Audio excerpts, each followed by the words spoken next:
Welcome back. And we're still out at Mount Disappointment in this episode. And we've just pulled the disco out of the hole here. We got stuck in from driving along without diff lock. Just driving out of the last bit. You can see there, I still don't realise, and you can see the weight transfer to the front wheel being out of diff lock.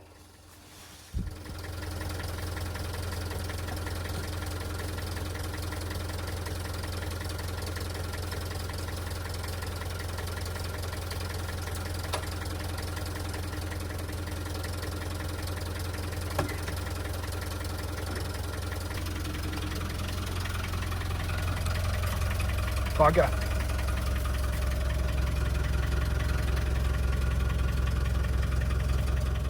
But in all fairness, as a colour match to the carpet, it's pretty close.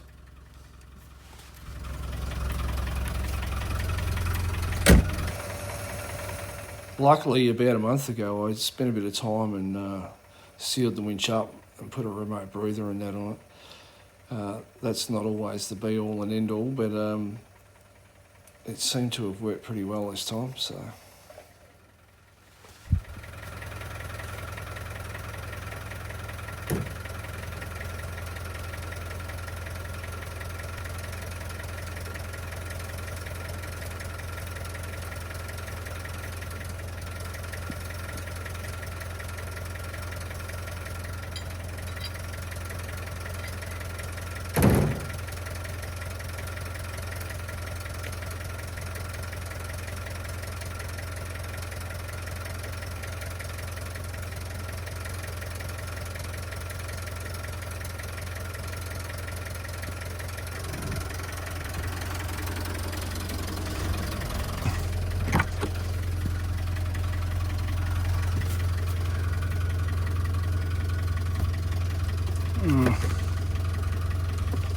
Interesting.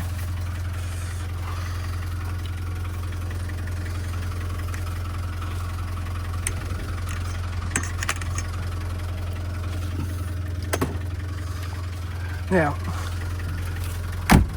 a normal person would turn around now, because that's a good indication of what the rest of the track's going to be like.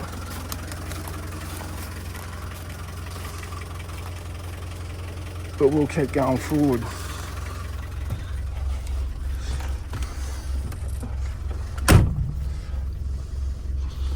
Oh, I can smell the mud already. Beautiful.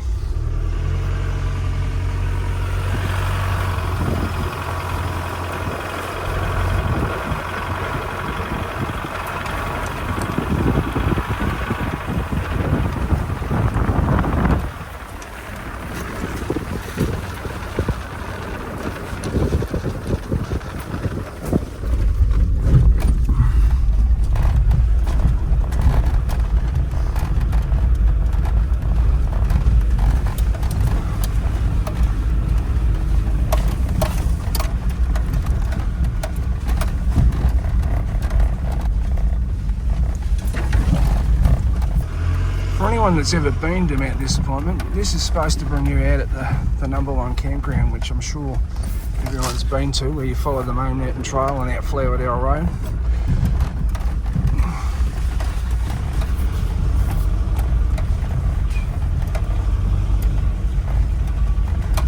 I don't think it's going to be a steep track, or otherwise I'd remember it.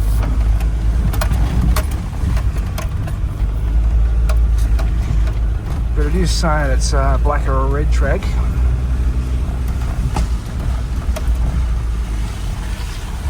And that mud hole's probably a good indication why. I'm expecting more of those coming up.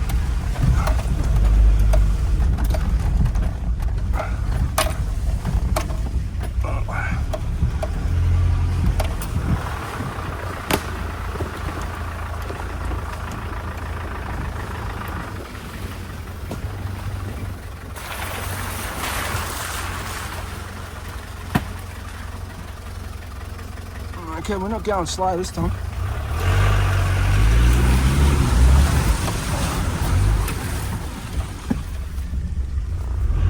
Have a look at those. Have a look at those true marks where that's been tagged.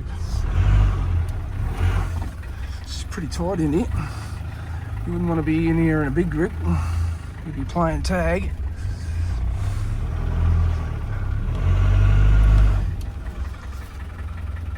Okay, we've got to get across there somehow.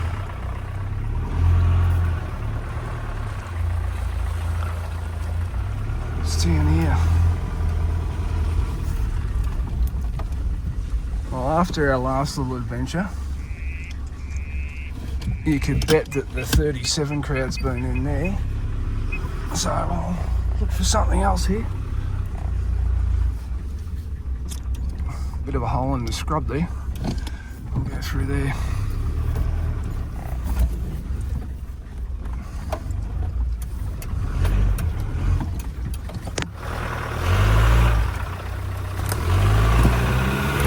Oh. That's close. Oh. That'll be why. And that'll be why we didn't get through that first mud hole. It helps if you put it in diff lock. That's the problem with these automatic... I'm going to take that mirror off. That's the problem with these automatic discoveries. They go so far before they stop. You don't realise you're not in diff lock until it's too late. Now that...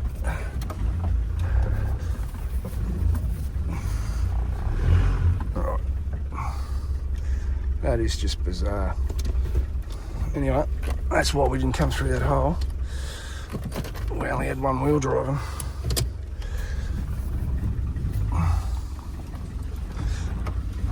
Let's try that again with diff lock. No, just like that.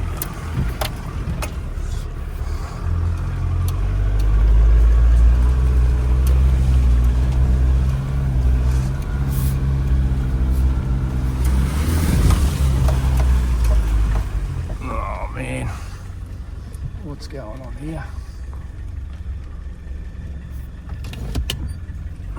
How do we get around all this?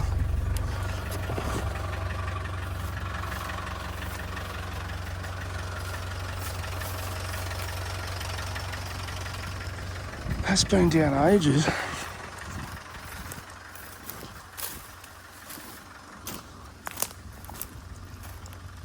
Well, no one's come through there.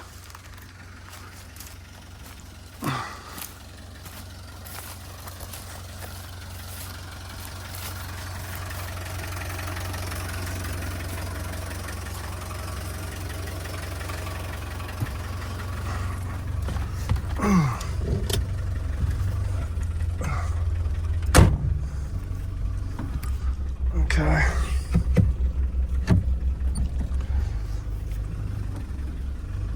How are we going to get through here?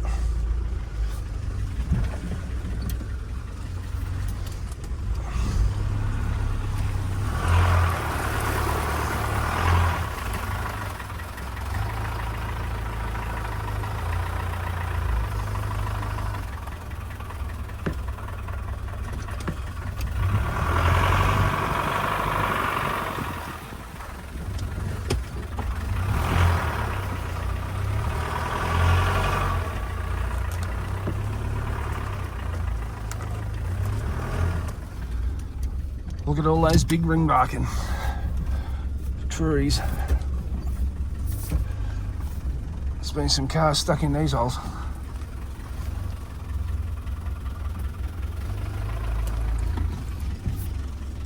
How are we going to get through here?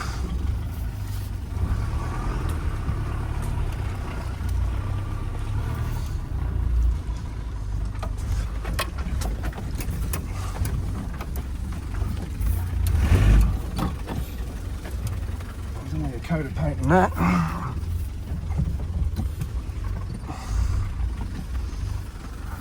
I reckon they must be going through there.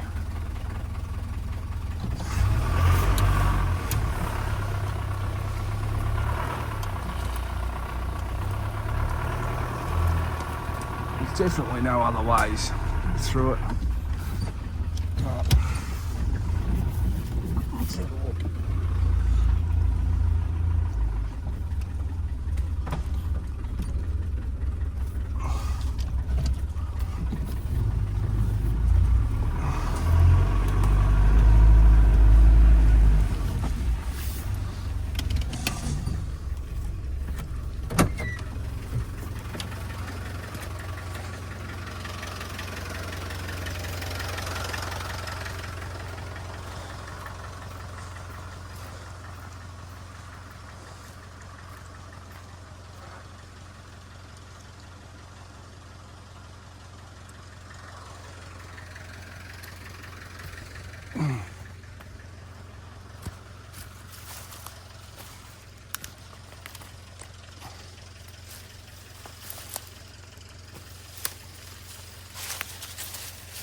I'll get one of these big reeds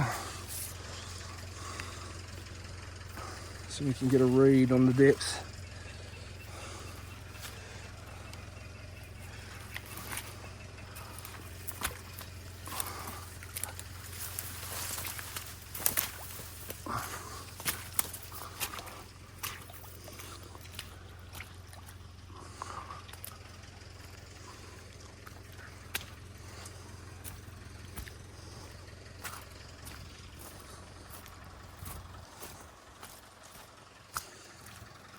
Oh, that's deep and soft.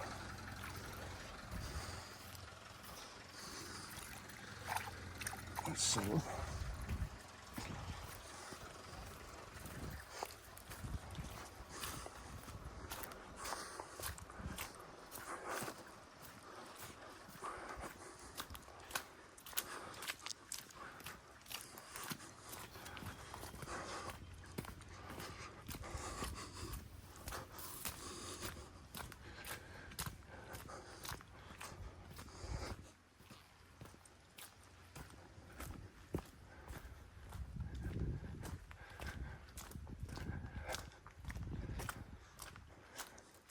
There's a very good reason why this water looks all so black and not stirred up.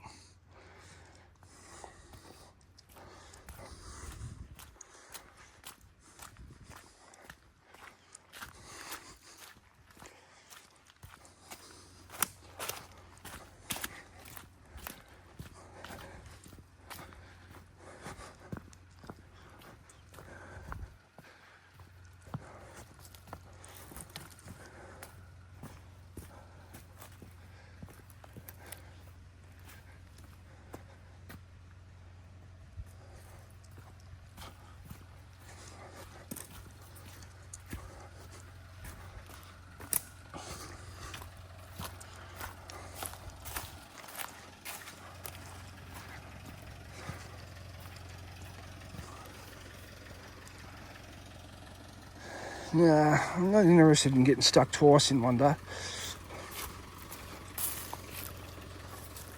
reckon there's a very good chance I'll get through that first bit, but judging by this part of the track, I reckon the whole way is going to be as bad or worse. So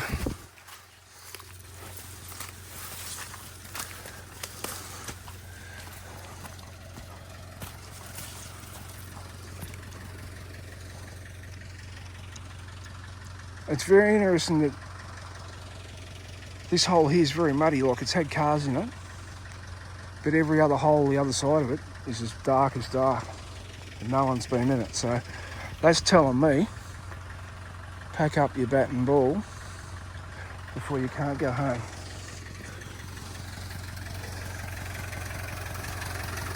And the likelihood was that whoever was playing down here and made that decision was on big tyres.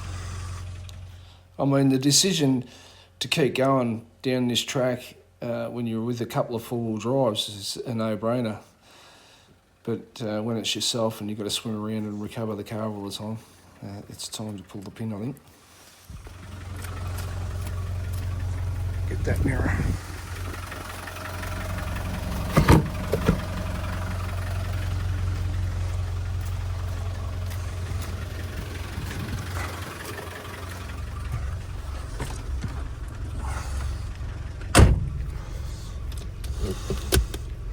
Okay.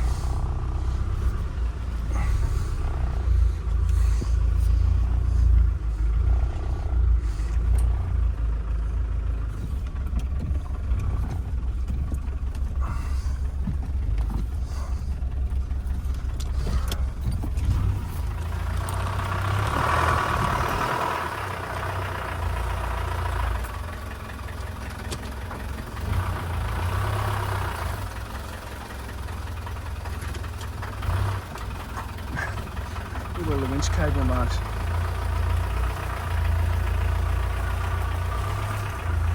That's always the best warning sign, the winch cable mark. Look at this tree here. Mate, that's been tagged by that many. It's not funny.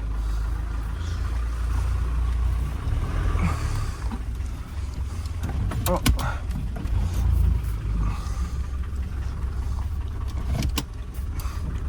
The problem is coming up out of the hole, as you could see before, because we're touching on that side too, just about. You've got to use momentum, so you hit it pretty hard if you're going to hit it.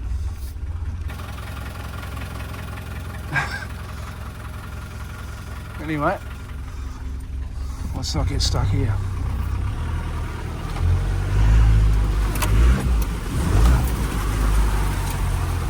A bit more civilised when you're in diff lock, four-wheel drive.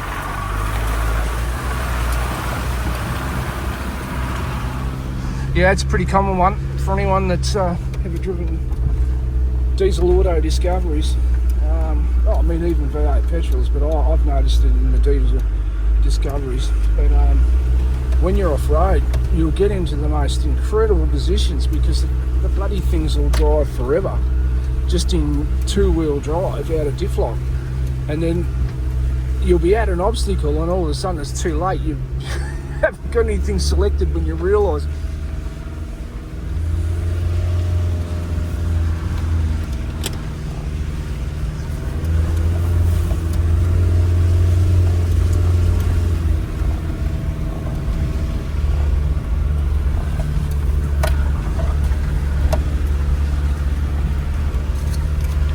Yeah, they're pretty good in auto.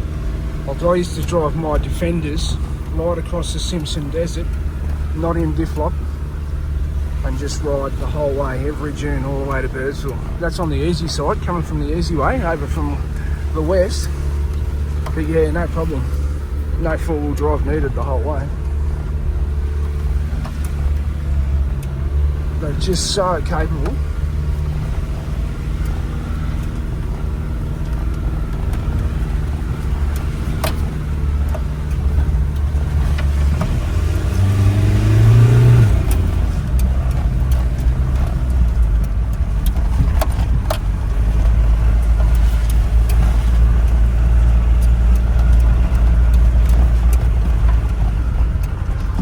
Back in the day, you had, because you know, four-wheel drive's really only taken off since COVID.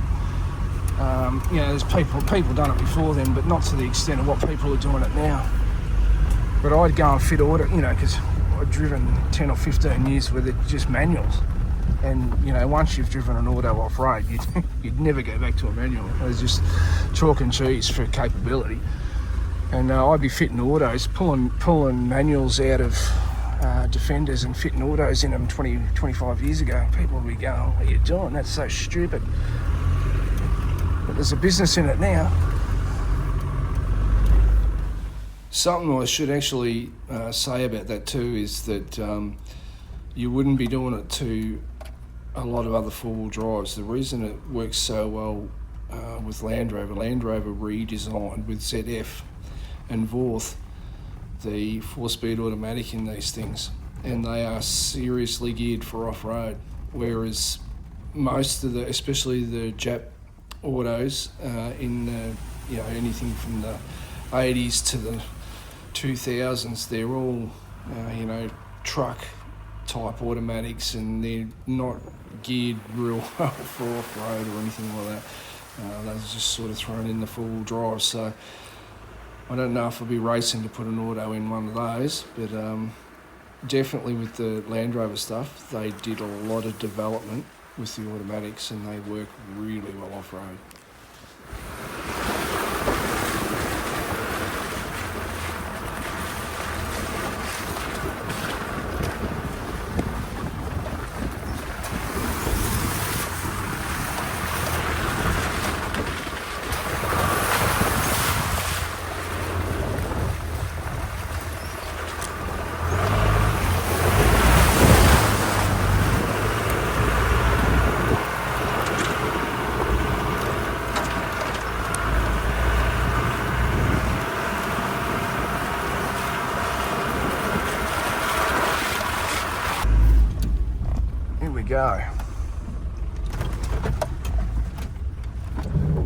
Fair bit of axle flex going on there.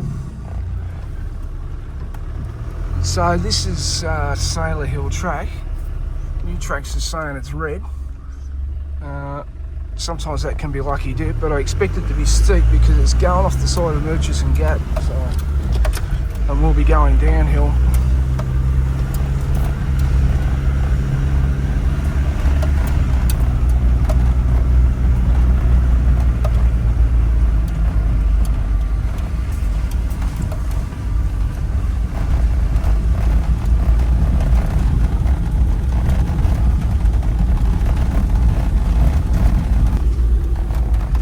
But as with all things four-wheel drive, you know that when you get onto a track that's red really late in the afternoon, it's bound to be crazy, and you're going to be in the dark trying to get out of there.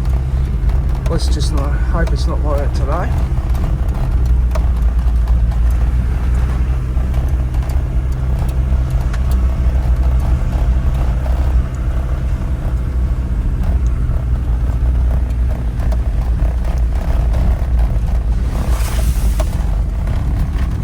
Definitely never been down this, that's for sure.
You can see Murchison Gap through there, so I'm expecting it to get pretty steep in a second.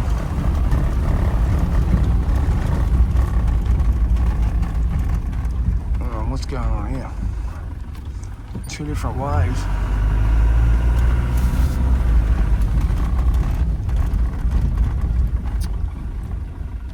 What's the deal with that?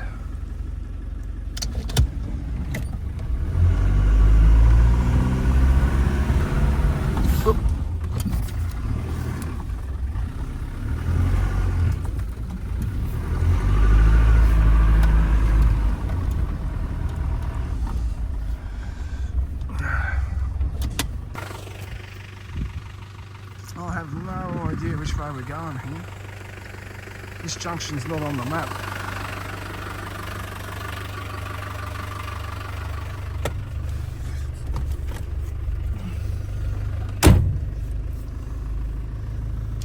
Both of them look pretty similar as in made.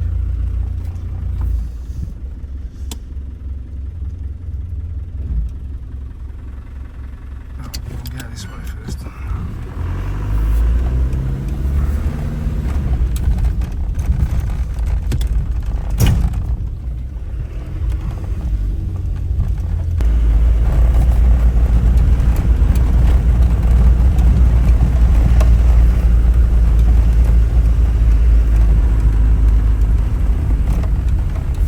Okay, that'll explain it. This is just a camp, I think. Looks like a track going down there. You can see when I get out of the car here and look across that this is the famous Murchison Spur lookout.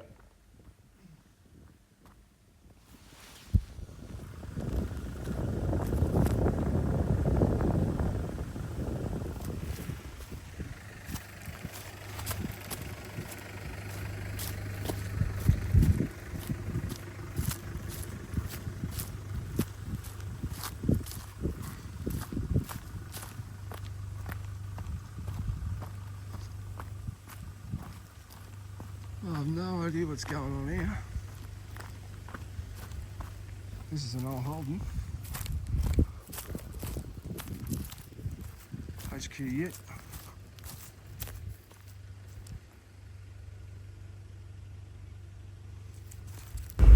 It's a bugger some of these on the edge of the forest because a lot of these only go down to farmers' land. And you can get down there and they haven't been used for decades, so it's a bit of a nightmare to get back up. So we'll go and check this other one out.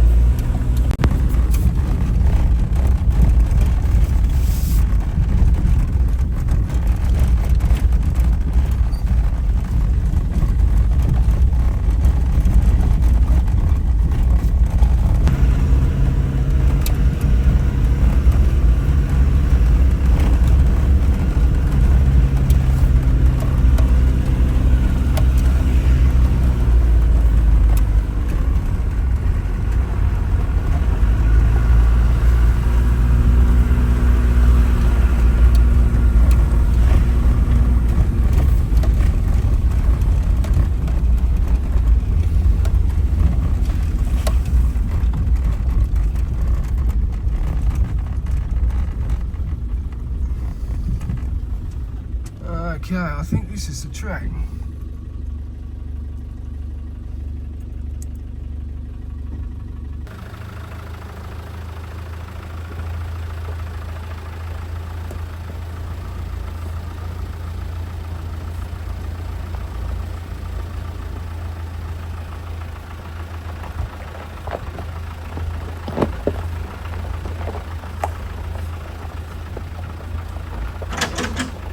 Definitely steep.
Any more gnarly, it's going to be camera back in, you can tell.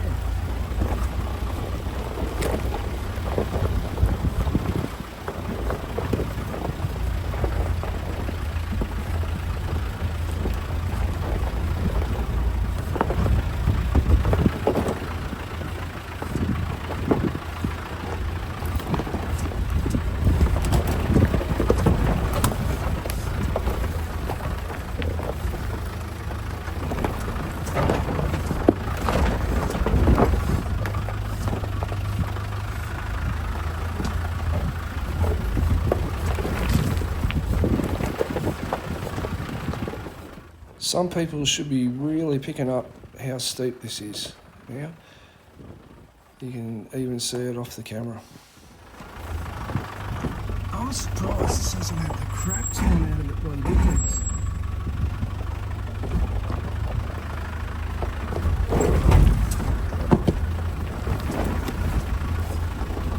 It's so steep. The weight would really make you struggle here.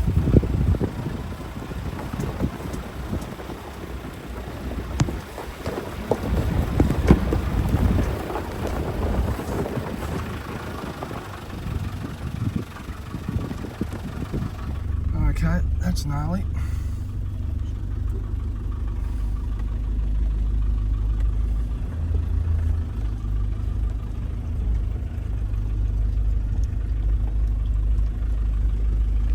Okay, that's real gnarly.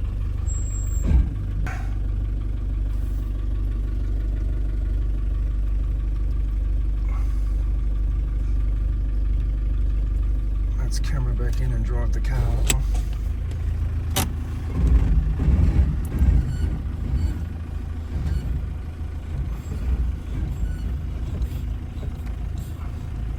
Stay there, old girl.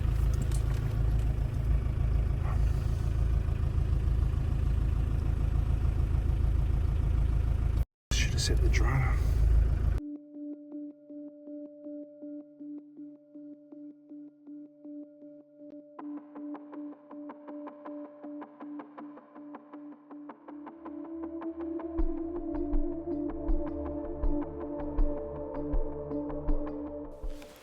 Now I set the drone up forward of the car to capture it coming down here, but they just did not capture how steep and gnarly this bit is.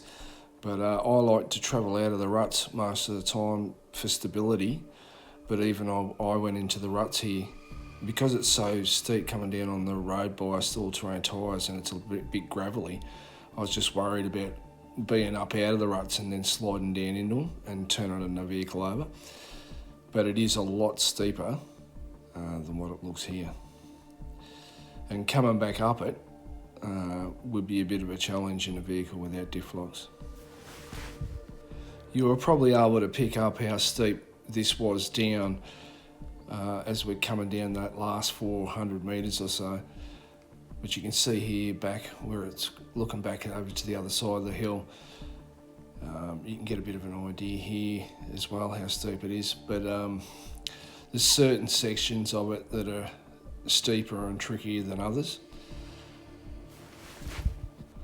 But it has been graded as a red track on the new Tracks app. I just went and checked that out, and they recommend it's a four-wheel drive grading, so they recommend twin locked and aggressive tyres and all that. The Disco would have made it up there, probably standard, but it is. I wouldn't bring anything down here that's not pretty capable standard, that's for sure. And especially coming back up without diff locks, because you get into that section there where it was a bit gnarly with the big deep ruts. As soon as you run out of articulation, that's it, you run out of all momentum going forward. So it's definitely worth having at least one diff lock in the car, and a reasonably capable car if you're thinking about coming out here and going up and down it.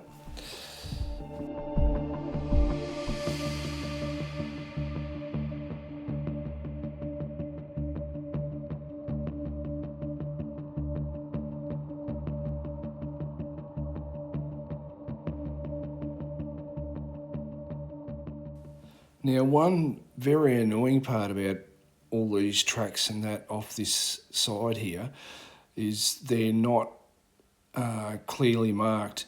This down the bottom when we get into the edge of Sailor Jacks, and the bottom is supposed to be Falls Road. Now that's supposed to take you out to the Strath Creek Road, but I went left trying to chase that, and I couldn't find where the Falls Creek Road continued, and all it really done was do a big U-turn at the bottom and then head back up the hill to the Murchison Road in Mount Disappointment using Wild Dog Track.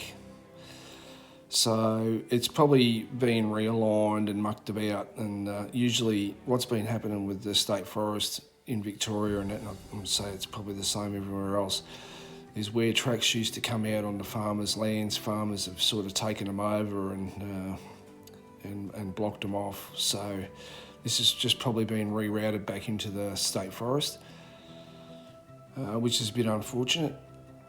There's a bit of jumping up and down and complaining about all that stuff that's gone on in the last 15-20 years because it's stopped access during fires and stuff like that. So I'm not going to get into that here today, but yeah, it's a real pain, especially when you think you're going to be able to come out and it's all blocked off.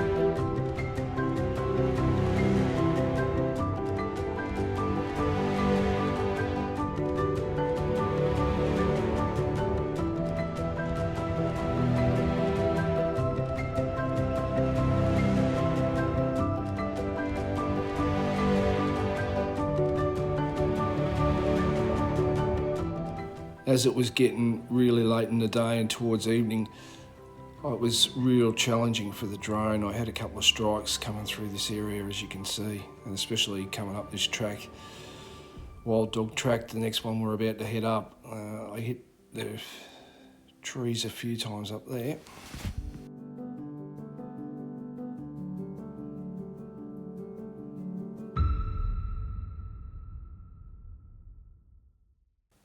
So this is Wild Dog track, and it's a steep climb straight up out of the valley. And what's a little bit amusing is when you look at new tracks at this track, it's rated green, yet the one I just come down, which is just across there on the same hill, is a red graded track. And apart from some ruts and a few bits and pieces, they're both pretty much the same track or the same steepness. You can sort of pick it up as I'm coming up here now, how steep it is. And you'll see rocks shooting out from underneath the vehicle and it jumping offline a little bit, which shows how steep it is as well.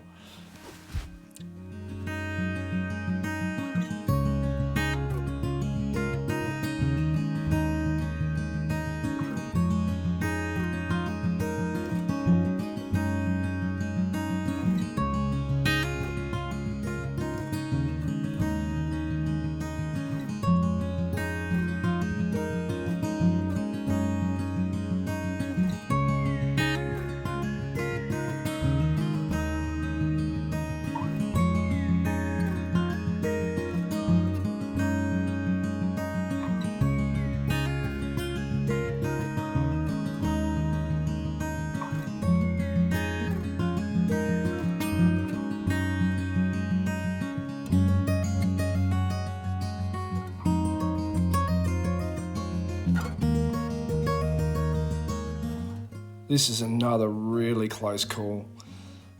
This could have been fatal for the drone, this one.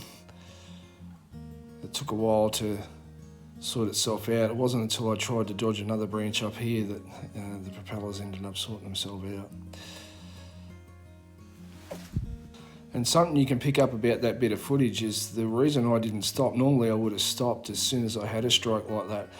But the reason I didn't, mate, this bit here is very, very steep. So, I mean, I could have stopped on it, but the pain in the neck of getting out of the vehicle, and so that's why I just kept moving until I could get something where it flattened out a bit, where one of these channels are to let the water off the road. But there's definitely no pulling up on this and walking away from the vehicle if you've got a vehicle with a dodgy handbrake.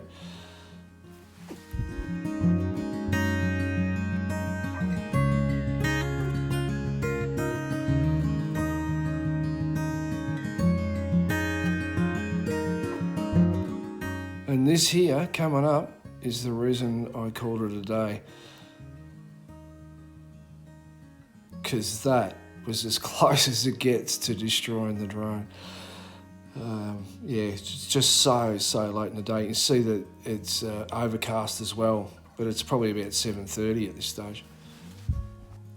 And one thing I should mention, since we're talking handbrakes, is that anyone that's ever owned an old Land Rover will know that they have the best handbrakes in the business. Once you've pulled a handbrake on in a Land Rover, they're going nowhere.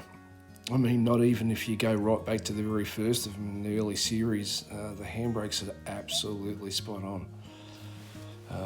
A lot different than the vehicles that people whinge about, and there's some pretty famous handbrakes on some vehicles that just don't work. This is the end of another video. I've got to see if I can find something else to film before I can get back out the high country with all this fuel shortage going on.